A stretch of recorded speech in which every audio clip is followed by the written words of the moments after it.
नमस्कार। Day today news Bharat देखने वाले हमारे सभी दर्शकों का बहुत बहुत स्वागत है। डे टुडे न्यूज भारत आपसे वादा करता है कि हम पूर्णतः निष्पक्ष तरीके से पत्रकारिता करेंगे। हमारा कोई भी पत्रकार किसी भी तरह का उपहार या विज्ञापन किसी से भी स्वीकार नहीं करेगा, ना ही किसी को करेगा ब्लैकमेल। हम समाज के बीच दबे कुचले लोगों की आवाज बनेंगे। साथ ही डे टुडे न्यूज भारत ऐसे लोगों की कोई खबर नहीं चलाएगा जो भोले भाले लोगों को मूर्ख बना उनसे ठगी को अंजाम देते हैं। लोकतंत्र के इस चौथे स्तंभ को भी आप लोगों की नजरों में फिर से मजबूत करने की कोशिश करेगा डे टुडे न्यूज भारत। चलिए बात करते हैं खबर की, और खबर जो है वो तेलंगाना के महबूब नगर से है। महबूब नगर के रहने वाले एक परिवार के बीच जो है वो मातम पसरा हुआ है, और इसका कारण ये है कि यूएस के कैलिफोर्निया के बीच उनके जवान बेटे की मौत हो जाना। परिवार जो है बेहद गमगीन है और साथ ही साथ सकते में भी है, क्योंकि बताया ये जा रहा है मीडिया रिपोर्ट्स के मुताबिक कि यूएस की पुलिस ने कार्रवाई करते हुए उसे गोली से जो है वो मौत की नींद सुलाकर रख दिया। हालांकि परिवार के बीच भले ही दुख की घड़ी है, भले ही परिवार जो है वो इस वक्त शोक की घड़ी में है, लेकिन सवाल कई उठते हैं कि आखिरकार यूएस कैलिफोर्निया पुलिस को ऐसी कार्रवाई क्यों करनी पड़ी, और इसके पीछे क्या कारण रहे कि पुलिस ने जो है गोली चलाते हुए निजामुद्दीन को मौत की नींद सुला दिया। निजामुद्दीन के पिता हसनुद्दीन ने यह जानकारी दी कि उनका बेटा 2016 के बीच, यानी आज से ठीक 8 साल पहले यूएस के बीच पढ़ाई करने के लिए गया था, हायर स्टडीज के लिए गया था। अपनी पढ़ाई पूरी करने के बाद उसे वहां कंपनी के बीच नौकरी भी हासिल हो गई, और प्रमोशन के चलते उसकी बदली जो है वो कैलिफोर्निया हो गई। और कैलिफोर्निया से परिवार को दहलाने वाली ये खबर जब उन तक पहुंची तो पूरा परिवार जो है गम के समंदर में डूब गया। अब परिवार चाहता है कि उसके बेटे निजामुद्दीन का पार्थिव शरीर जो है वो भारत लाया जाए। इसी के चलते परिवार जो है वो भारत सरकार और खासकर विदेश मंत्री एस जयशंकर से गुहार लगा रहा है कि इस मामले में उनकी मदद करते हुए, इस मामले में पूरे तरीके से हस्तक्षेप करते हुए उनके जवान बेटे का शव जो है वो भारत लाते हुए उनको सौंपा जाए, ताकि वह अपने मजहब के मुताबिक उसका सपुर्दे खाक जो है वह कर सके। जी, निजामुद्दीन के पिता हसनुद्दीन और उनके परिवार के साथ साथ पूरे इलाकों के लोगों के जहन में ये सवाल गूंज रहा था कि आखिरकार यूएस पुलिस ने कार्रवाई करते हुए निजामुद्दीन को गोली क्यों मारी। इन तमाम सवालों को लेकर यूएस पुलिस ने भी सामने आते हुए जो है एक बयान जारी कर इस पूरे हमले की जानकारी को रखा है।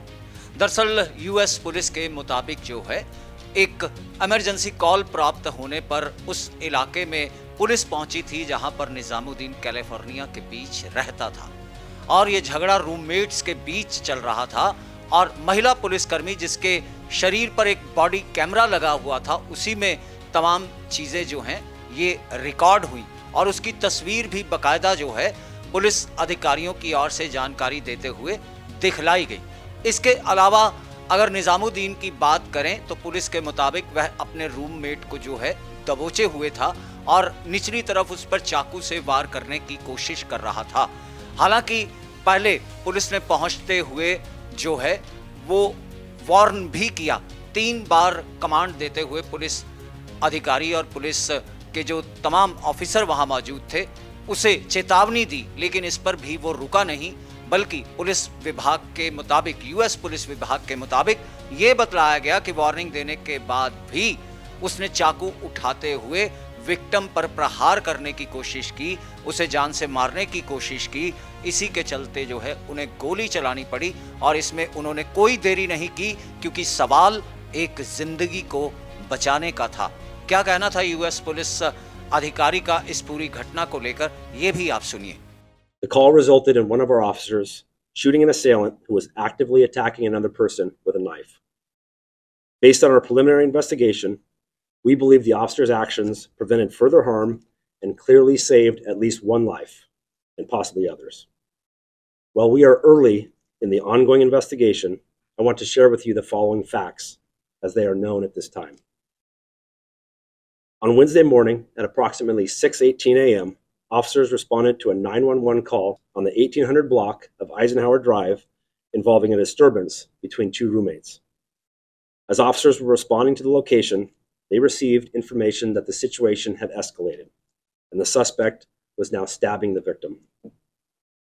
The first arriving officer ran to the front door and identified themselves. The officer could hear a loud commotion inside and decisively made a crisis entry into the residence by kicking open the locked front door. The officer quickly followed the sounds toward the hallway where the attack was taking place. The officer saw 4 people in the hallway, including the suspect who was straddling the victim, effectively pinning the victim to the ground. I'll direct your attention to the still image from the involved officer's body-worn camera. You see the suspect is positioned on top of the victim and the victim's on the bottom. You will notice one roommate at the back end of the hallway, and off the screen we know that the reporting party was standing in this room with the open door to the left. The officer attempted to de-escalate the situation with verbal commands, but the suspect ignored the commands and raised their arm holding the knife to a striking position above the victim. When the officer saw the suspect's hand holding the knife come down towards the victim, the officer shot 4 times, striking the suspect with all 4 of the shots. This is another still image from the body camera after the shooting, and you'll notice the knife visible in the hallway.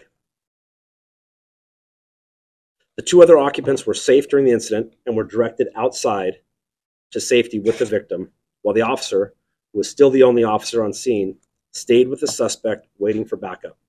Upon their arrival, officers provided medical aid until EMS arrived. The suspect was transported to a local hospital where they were pronounced deceased at 7:22 a.m. The victim was transported to another local hospital where they were treated for multiple stab wounds to the hands, chest, lung, and abdomen before being released. The victim expressed gratitude for the quick and decisive actions by law enforcement, as they were in fear for their life. Fortunately, no officers were injured during the incident. Based on witness statements, the suspect used 2 knives during the assault. The first knife broke away at the handle. The suspect then retrieved a second knife in order to continue the assault. One officer discharged their firearm during the incident. The officer, Robert Alsop, has been an officer approximately 12 years as a police officer. He is trained in crisis intervention, and Officer Alsop's body-worn camera was activated throughout the entire incident, including at the time of the shooting. The County of Santa Clara Office of the Medical Examiner Coroner is still working to locate and notify next of kin. Therefore, the name of the decedent is being withheld at this time. Let me be clear. Any loss of life is tragic, and our thoughts are with everyone affected by this incident. At the same time, I want to commend the officer for their bravery in confronting an immediate threat under extremely difficult circumstances. The officer's split-second decision in a life-threatening situation ensured that nobody else was injured or killed. Our officers train for moments like this, not because we want to face them, but because we must be prepared to protect lives when every second counts. I also want to commend our dispatchers, whose calm and clear communication during the incident was critical to the safety of everyone involved. Their professionalism behind the scenes makes all the difference in dynamic moments like these. As is standard in all officer-involved shootings, the officer is currently on paid administrative leave while thorough investigations are conducted by our department and the Santa Clara County District Attorney's Office.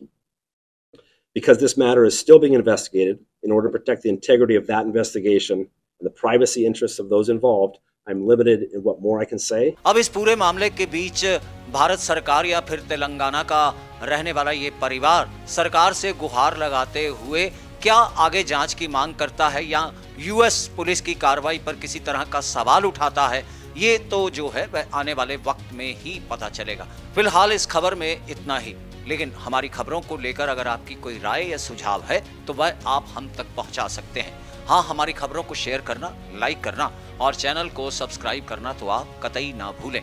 Cameraman Johnson के साथ मैं Gagandeep Narang, day today news Bharat.